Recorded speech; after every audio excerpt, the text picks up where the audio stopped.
Qué bueno que podamos comenzar con este tema, en realidad, poniendo en contexto ya algunas de las situaciones que se han ido conversando a través de la escuela.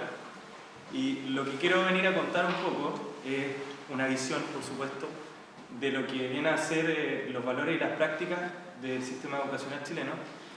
Y para poner un poco en contexto esta presentación, me gustaría que recordáramos otras presentaciones que ya han pasado en la escuela, como por ejemplo la de Sergio Grego o la de Francisco Figueroa, que nos han mostrado una especie de recorrido en lo que ha sido desde el inicio del proceso de la dictadura hasta 1990 aproximadamente, donde acontecen una serie de reformas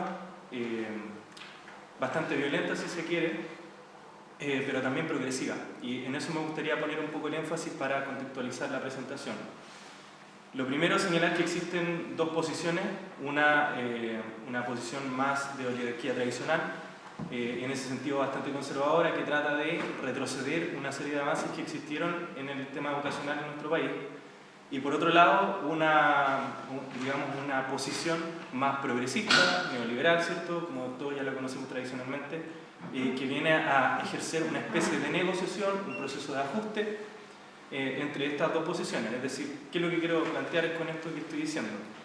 Que no se produce un proceso de sentarse y tener una serie de reuniones y producir, como habitualmente se dice en el discurso, una reforma educacional y esta reforma se echa a andar de ahí en adelante, sino que se produce también un proceso de ajuste y de aprendizaje por parte del pensamiento dominante en que existen estos dos polos, estas dos posiciones. Y en ese sentido se produce también una negociación de términos, de condiciones, de recursos, ¿cierto? Y de poderes bastante importante que hay que tener en consideración.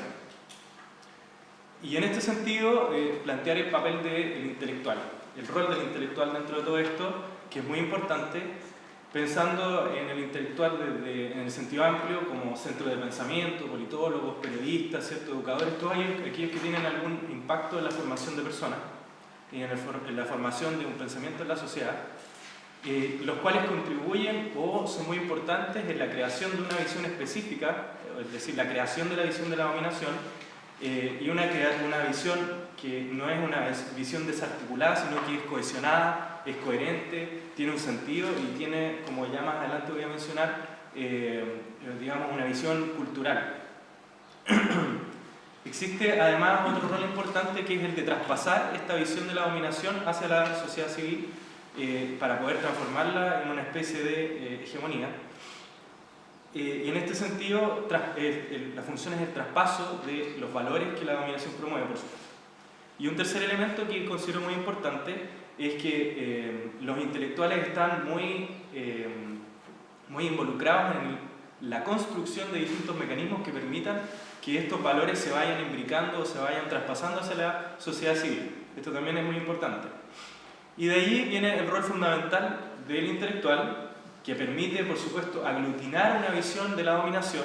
Recordemos que, no es que toda la dominación o todas las personas o todos los grupos o todos los actores que componen la dominación estén 100% de acuerdo en todo lo que piensan. De hecho, uno puede ver constantemente en la opinión pública cómo se sacan los ojos, si es que se quiere, por algunos temas en particular, pero el intelectual tiene ese rol de poder aglutinar esa visión.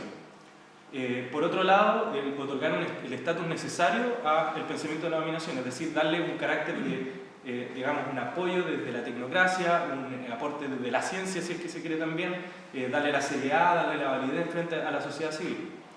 Y un tercer elemento que me parece importante es que, por supuesto, permite imbricarlo, permite reproducirlo en la sociedad civil, no solamente como una visión de adoctrinamiento, es decir, una exposición a través de la cual yo me compro todo lo que me dicen, sino que tiene estos mecanismos una importante misión en hacer que nos hagamos propios esto que nos están diciendo que es el pensamiento dominante.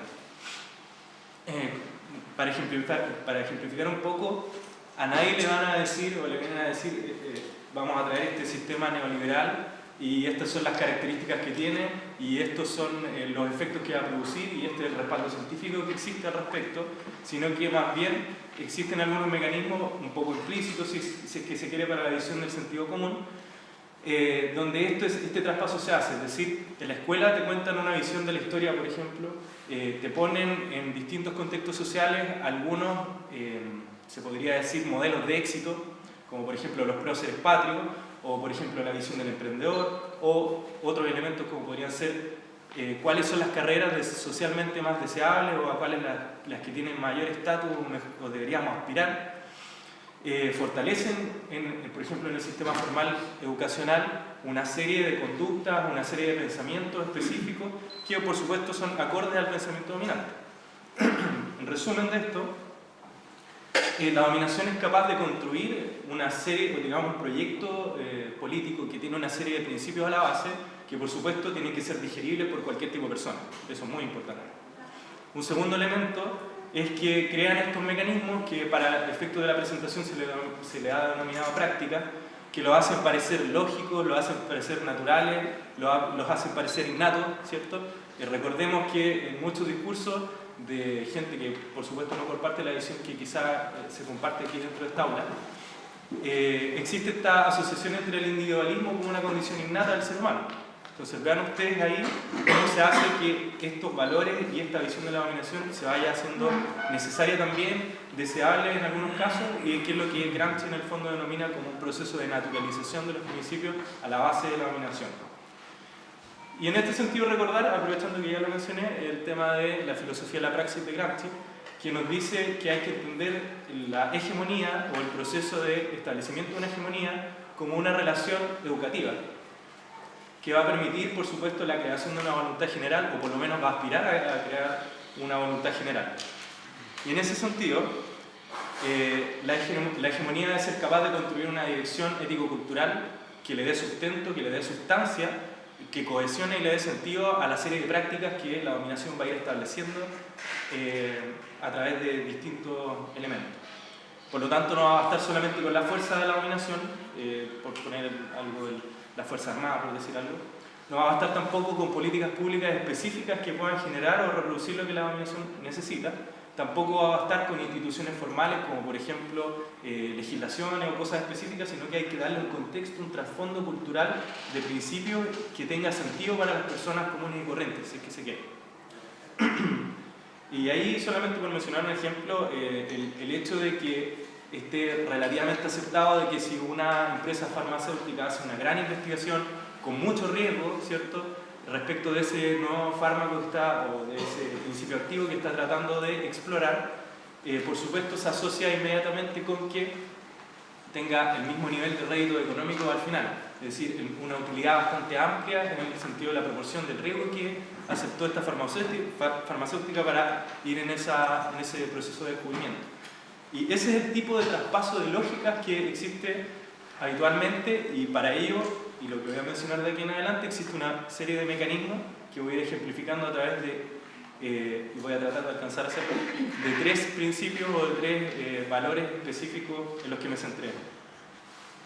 En resumen, lo que se viene a hacer es que la dominación plantea, por supuesto, una serie de valores y principios, ¿ya? Les da un trasfondo, les da un relato, les da un discurso respecto de estos principios y de estos valores, crea o diseña una serie de prácticas específicas que permiten la instalación de una estructura de incentivos en particular, y por supuesto esa estructura de incentivos en particular genera unos resultados específicos, ¿ya? En este sentido se produce una suerte de profecía autocumplida, porque obviamente los principios dirigen en los relatos dirigen la estructura de incentivos, y la estructura de incentivos genera unos resultados acorde a esos principios que están a la base de la dominación. Entonces, si uno lo ve en una perspectiva circular, esto se va retroalimentando de manera constante.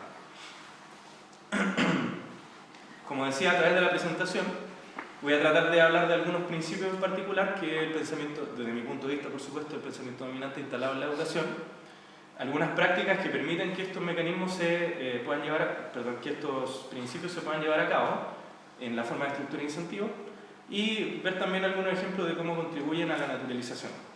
El primero de los principios que considero importante es la subsidiariedad, un principio general que ustedes lo pueden ver en muchos planos de la educación, si es que no en todos. El concepto o la idea de la subsidiariedad surge de la Iglesia Católica como una especie de reformulación o resignificación en la que vuelve a poner en el centro de la discusión al ser humano, es decir, una perspectiva antropocéntrica, en la que se le vuelve a transferir poder a la persona, y en la que también se le transfiere con ese poder una cierta responsabilidad. y esta visión, por supuesto, ha sido tomada por la derecha tradicional chilena y la concertación más adelante como uno de los principios que va a ir estableciendo dentro del pensamiento en educación.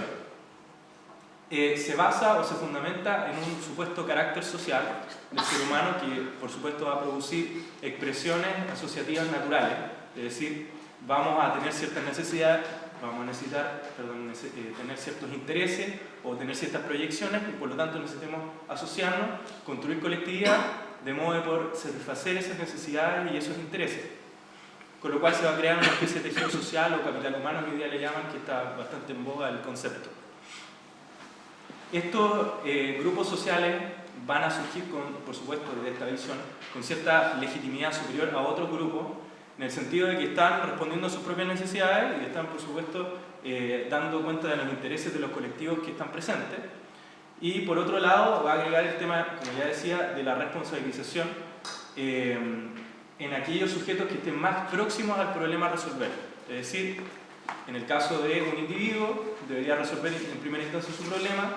Si es que no lo hace el individuo, debería seguir la familia. Si es que no lo hace la familia, debería seguir las comunidades, las empresas o lo que esté en la estructura de la sociedad civil para poder dar respuesta a ese problema, y en este sentido nos deja lejos al Estado de estructuras más amplias respecto a sus problemas sociales. Y por ello nos va a decir que una estructura de orden superior no debería interferir en la vida interna de estas agrupaciones en la medida en que podría llegar a privarlas de las competencias que esta misma tiene y también de su propia responsabilización respecto de los problemas. Por supuesto, como una especie de parche, si se quiere, en la institución más grande del Estado, en este caso, debería apoyar en la medida en que estas instituciones no se puedan articular, facilitando esa articulación y facilitando la coordinación de esos espacios. Y pone como una serie de argumentos que exista menos centralismo, que existe menos burocracia, ¿cierto? Que es una visión, desde una visión bastante negativa del centralismo y la burocracia, por supuesto, impulsa a las instituciones intermedias a hacerse cargo de los problemas de la sociedad y, por supuesto, plantea una especie de equilibrio bastante tendenciado, para mi gusto, entre la iniciativa pública y la privada, donde la participación de lo público debería ser menor y la participación de lo privado debería ser mayor, en tanto tiene más responsabilidad y es más próximo al problema. Para ejemplificar, dentro de este círculo que les planteé como de retroalimentación, tenemos los subsidios en términos generales en la educación chilena, pero quiero que vayan más allá de los subsidios propiamente económicos. Hay una serie de subsidios que también tienen que ver con por ejemplo, gestión, o que tienen que ver con directrices desde el nivel central respecto de cómo se tiene que hacer la educación o cuáles son los principios que tienen que estar presentes en la educación. Y esto va a ocurrir en la medida esta instalación de la subsidiariedad o de los subsidios en el retiro, por supuesto, de los recursos económicos del Estado, en la existencia de menores directrices y de menor asistencia técnica de parte de los ministerios de educación, por ejemplo, el Ministerio de Educación, respecto de la práctica educacional de cada colegio. Esto da, por supuesto, la libertad a que se abra que uno de los temas importantes de hoy día, se abra la posibilidad de que existan muchos proyectos educativos. Ahora, ¿cómo se hacen los proyectos educativos? Depende de cómo cada establecimiento educacional o cada consejo educacional quiera hacerlo. Con uno, por supuesto, que hay lineamientos, por su mínimo. Y con un menor control, por supuesto, también de la gestión de los procesos educativos, donde solamente tenemos los INSE, tenemos las pruebas iniciales, tenemos la PSU, entre ese tipo de instrumentos que nos permiten medir cómo se realiza la gestión, dejando muy en ambigüedad qué es lo que pasa dentro de toda la esfera del proceso educacional. Además de esas restricciones, se va a favorecer una mayor oferta particular subvencionada. Y esto tiene que ver con desligarse el Estado del gasto en educación y traspasárselo a los papás o a la familia.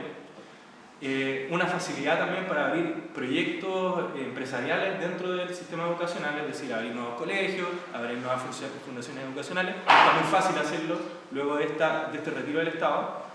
Y, por supuesto, las subvenciones al rendimiento, donde tenemos los ejemplos del aporte fiscal indirecto, entre otros elementos.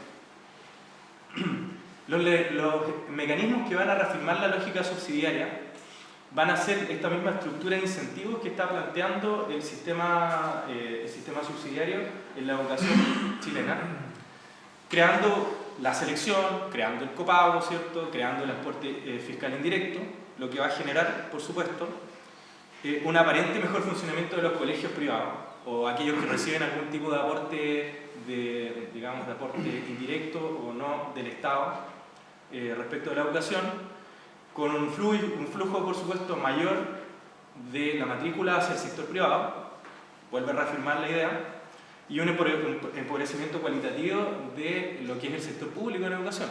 Entonces, cuando uno llega a mirar la conclusión que saca cualquier persona que lo mira desde afuera y que no se ha metido mucho en el tema de la educación, lo que cabe toda lógica es que mientras más yo aporto a la educación, por supuesto obtengo un mejor producto educativo. Y en ese sentido se genera lo que estoy diciendo de profecía autocumplida, puesto que el mecanismo privado va a aumentar la calidad en este marco de funcionamiento, en esta estructura de incentivos, va a establecer la estructura para incentivar, vaya la redundancia, lo privado, es decir, el copago, la selección, entre otros elementos. Y por supuesto el sector público, quiero decir, va a salir desfavorecido en todo este proceso y nos va a quedar con esta idea de que parece que era verdad, de que aportar más al sistema privado, al sistema educacional, genera mejores efectos en la educación. Esto lo quiero llevar simplemente para que ustedes lo vean. Tenemos que pararnos desde no la visión que tenemos aquí, sino que la visión que existe en general en la sociedad civil, ¿ya? Porque se queda que hay un grupo bastante particular de personas que tienen una cierta formación y también una cierta postura ideológica respecto de los problemas que están sucediendo.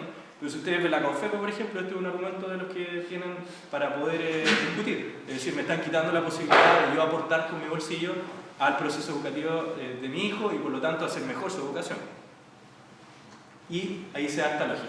Existe este principio de subsidiariedad, existen estos mecanismos que aumentan la posibilidad de que el privado haga mejor su pega, existe una disminución de lo público, existen unos elementos que van a ir restringiendo la calidad de lo público y por supuesto vamos a tener un mal producto público y un muy buen producto privado. Esa es la lógica. ¿Ya? Pasando a otro de los principios, este era un ejemplo respecto al principio de subsidiariedad. Respecto de otro principio que considero importante, que es el capitalismo de los bienes inmateriales, que es una cosa relativamente nueva, es un nombre bonito para algo que está sucediendo desde el principio del siglo XX, que es romper con la asociación tradicional que existe por revolución industrial. Lo que uno viene pensando es que el conocimiento te ayuda a generar mejores sistemas productivos. Mejora la maquinaria, mejora los elementos, mejora también el sistema, desde la perspectiva, por ejemplo, científica de Taylor, que nos viene a decir que tenemos que tratar de utilizar todos esos conocimientos que estamos desarrollando para mejorar los procesos productivos. Pero siempre está esta disociación, no se incorpora el conocimiento como un elemento de mercado, un elemento transable. Y desde el comienzo del siglo XX lo que viene a pasar es lo opuesto. Venimos a introducir el conocimiento, en general lo inmaterial, como un elemento posible de apropiarse y un elemento también posible de ser apreciable económicamente y sujetarlo o someterlo a la transacción. ¿Ya? El problema de esto es que la inmaterialidad es inmaterial, por supuesto, y no tiene las mismas cualidades o no tiene las mismas características que lo tendría un objeto material. Por lo tanto, hay que diseñar un nuevo sistema a través del cual vamos a apreciar esta inmaterialidad. Es decir, cómo vamos a valorar las relaciones interpersonales, cómo vamos a valorar el tejido social, cómo vamos a valorar la producción del conocimiento o de los intangibles. Y en este sentido, lo que viene a ser la dominación dentro de este capitalismo de los bienes inmateriales es atraer si se quiere, un traspaso de lo que viene a ser la lógica dentro de lo inmaterial hacia lo inmaterial, en donde van a existir dos elementos fundamentales que van a permitir que esto suceda.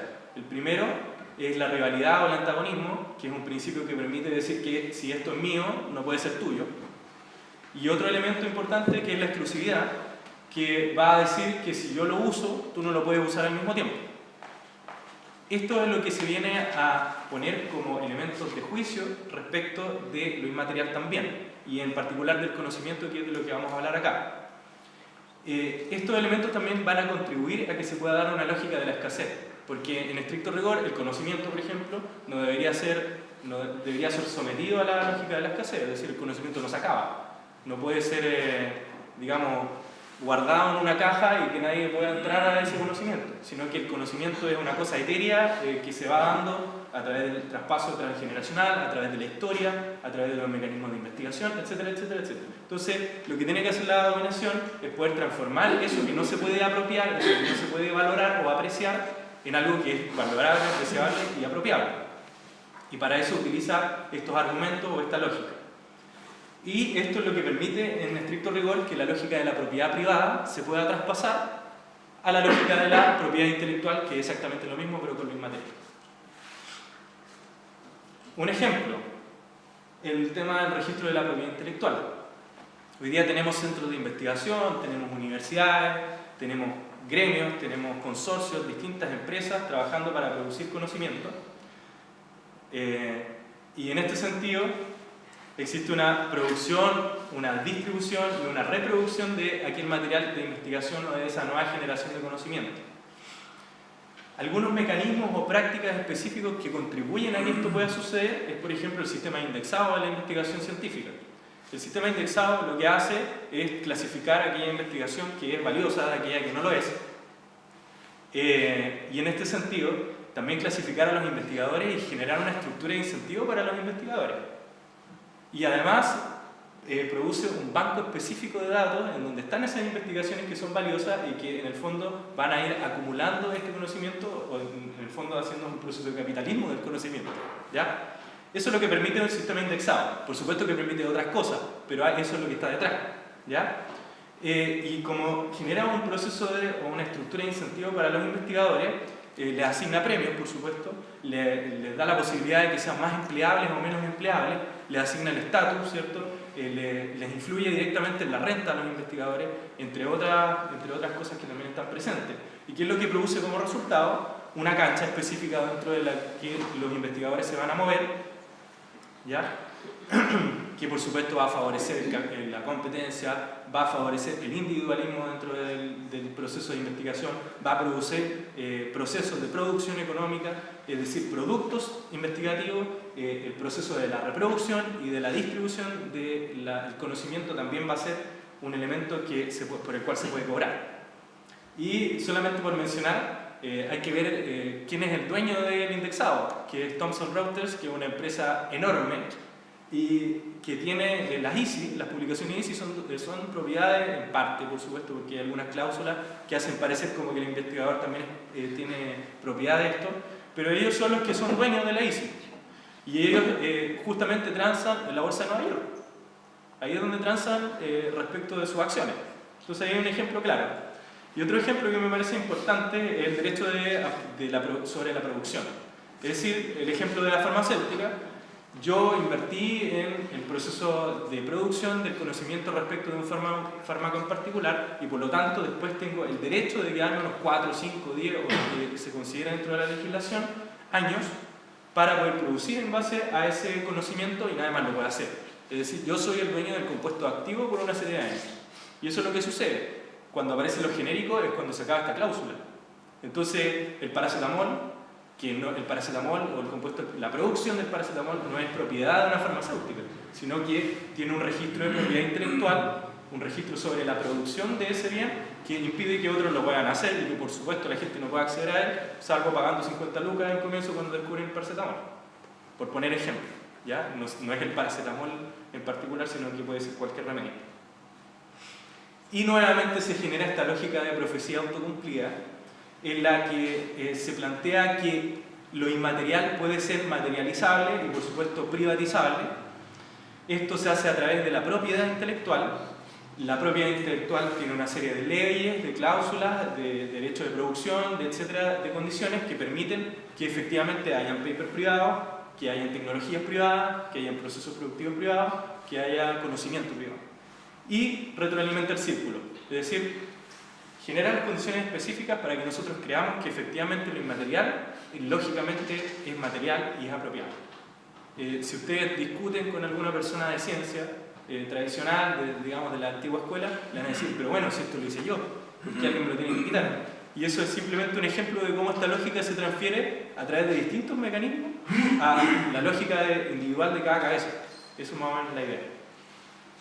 Y por último, pero no menos importante, el principio de la meritocracia, quería comentarlo, donde la visión tradicional del concepto propiamente tal viene desde cómo hacemos para señalar quiénes son las personas más aptas o más capaces para administrar.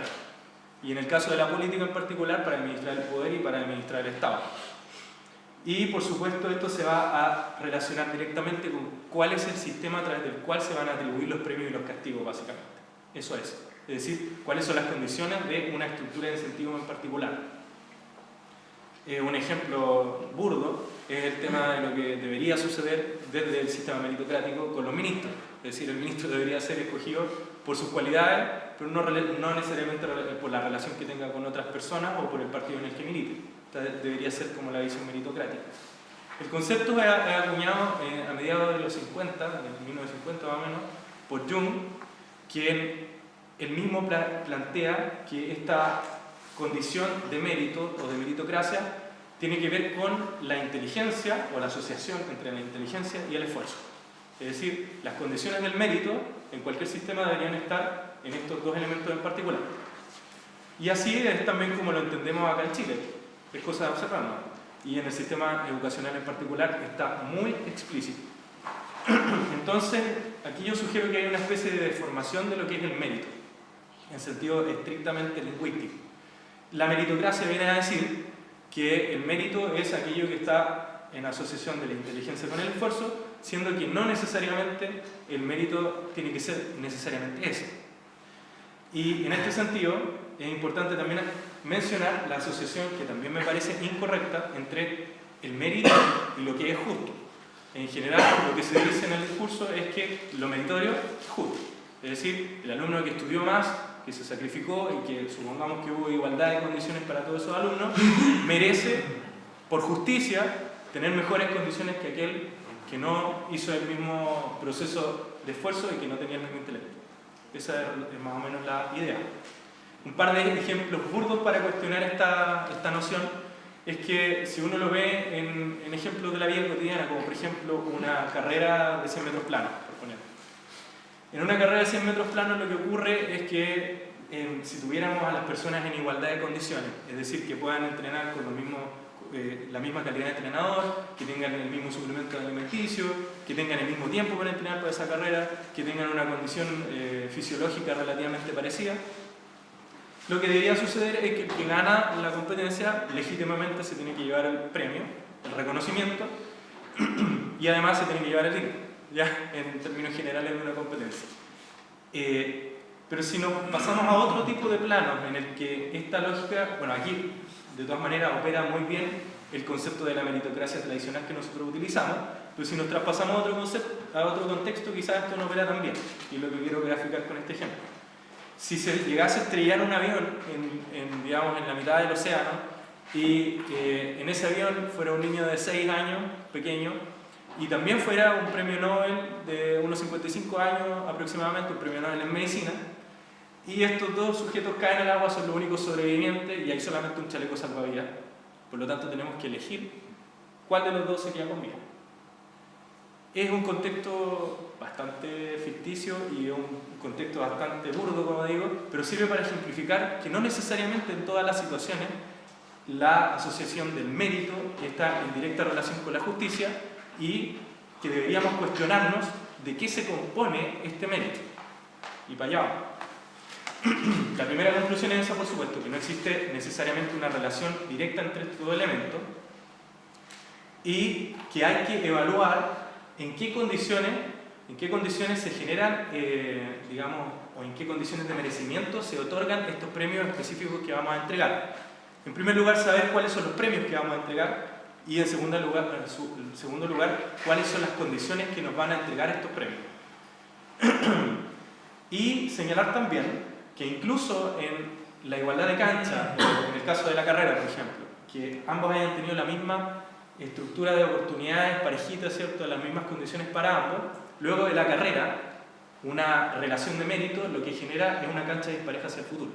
Es decir, el que ganó la carrera tiene más reconocimiento, por lo tanto, probablemente se le van a acercar los sponsors, mientras que al que perdió no. Y en el caso del dinero, por último va a tener más dinero, va a poder seguir pagando el mismo tipo de entrenamiento o un mejor entrenamiento que el que te ofrece la cancha pareja. Por lo tanto, la cancha pareja no viene a resolver lo que el mérito genera, que es una constante desagregación o si se quiere, una constante segregación, ¿no? Sobre todo cuando existe una lógica de que el ganador se lleva todo, que es específicamente la de la carrera. Y en este caso quería mencionar, solamente por comentarlo, el ejemplo de Benjamín González, que es este alumno del Instituto Nacional, que escribe una carta respecto de cuáles son las condiciones en las que el Instituto Nacional se desarrolla esta excelencia académica, donde él se siente bastante frustrado, siente injusticia y piensa en las condiciones en que los tienen estudiando los chiquillos dentro del Instituto Nacional. Porque uno ve de fuera, claro, Instituto Nacional, los mejores. Y cuando ve profesionales del Instituto Nacional, los ve en términos generales bien desempeñados, con bastante solidez, y ellos mismos se enorgullecen de haber salido de ese instituto, pero veamos en qué condiciones son las que estudian. Primero, existe, como ya todos sabemos, este tema de la selección del ingreso, ¿ya? Y es una selección en particular por la habilidad instruccional y no por otra característica, distinto como fuese en un colegio católico o en un colegio evangélico, por decirlo, donde habría probablemente una selección instruccional, pero también habría una selección valórica. Está también el tema de un complejo sistema de premio y castigo, es decir, la estructura de incentivos, en base al esfuerzo y en base al individualismo y, por supuesto, si uno lo quiere poner en grave, una especie de darwinismo social, donde todo vale para tener el mejor rendimiento y para ser el mejor y el más destacado, por supuesto, porque es la oportunidad que tienes para poder lograr lo que quieres. Y en este sentido existe un reconocimiento como una élite, una presión social. ¿Por qué menciono estos elementos y no lo clásico de que, digamos, la nota o del premio a fin de año? Los menciono simplemente porque la estructura de incentivos es mucho más que cosas concretas, específicas, y tiene que ver también con la inclusión social, la integración, el miedo que tengo a fallarle a mis papás, qué va a decir el resto. Esos elementos son importantes dentro de la estructura de incentivos que impulsan a la persona a ni siquiera pensar en dónde está metido y simplemente darle para adelante. Caso como el de Benjamín González es una cosa bastante excepcional si es que se quiere. Y por supuesto están las notas, están las becas, están los premios de ese tipo. Y nuevamente se genera una especie de profecía autocumplida donde nos dicen que la meritocracia es este mejor sistema de funcionamiento para atribuir los premios y los castigos. Nos dicen que la única manera de distribuir los premios y castigos justa es aquella que asocia el talento intelectual con el esfuerzo y nos generan una estructura de incentivo en particular donde lo único que puede resultar es una reafirmación de eso. Es decir, los mejores alumnos van a sacar los mejores puntajes, digamos, no hay ninguna posibilidad más que luchar con tus colegas de al lado, no hay ninguna posibilidad de colaborar. Después podemos comentar en la discusión que se más adelante eso. Y por supuesto vamos a tener estudiantes con éxito por este sistema medio de darwinismo social. Mi sugerencia en términos de este punto en particular es darle una vuelta a cuál es la visión del mérito que queremos. ¿Queremos efectivamente que el mérito sea solamente la capacidad intelectual? ¿Queremos que sea esta asociación entre capacidad intelectual y esfuerzo? Es cierto que no podemos negar que uno tiene derecho a recibir reconocimiento por el esfuerzo y por todo el trabajo que hace, pero no sé si es, desde mi punto de vista, la única condición o la condición por excelencia que nos debería regir. Y en este sentido debemos estudiar cuál es el objeto de merecimiento, es decir, lo que se merece. Merecemos bienes, prestigio, estatus, educación, salud, bienestar, y todos en el mismo nivel, todos con las mismas condiciones. El segundo elemento es si las condiciones en que se merece, cuáles son. ¿Es el esfuerzo? ¿Es el talento? ¿Es solamente el talento intelectual? Y en este sentido nos va a llevar a una diferenciación de contextos también, es decir, en todos los contextos vamos a tener que funcionar con la misma lógica o con la misma estructura de incentivos. Y para redondear, lo que quería traspasar a través de la presentación y a través de estos tres ejemplos en principios específicos que están presentes en la educación chilena, es que para nosotros poder constituir una voluntad colectiva, efectiva voluntad colectiva que permita subvertir la dominación, primero que todo tenemos que conocer en dónde nos estamos moviendo, que utiliza para poder catalizar y para poder impregnar a la sociedad de esos valores. En segundo lugar, necesitamos identificar con qué prácticas nosotros, día a día, contribuimos a retroalimentar esos círculos de los que les estoy hablando, porque aquí nadie se puede hacer el tonto de que nosotros todos los días hacemos cosas más o menos para reafirmar lo que son los valores de la dominación. Cuando en la pega, por ejemplo, competimos por el salario o competimos por tener una mejor posición, estamos reafirmando esta visión de la meritocracia, que se entienda el contexto, no estoy diciendo que competir sea malo en todos los planos, ¿ya?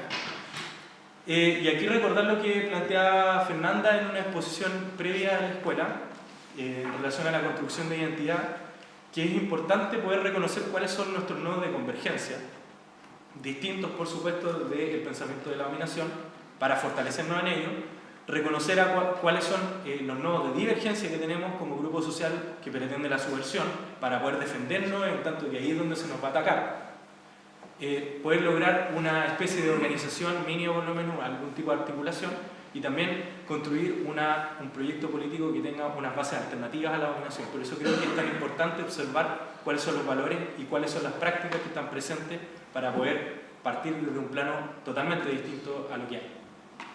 Eso.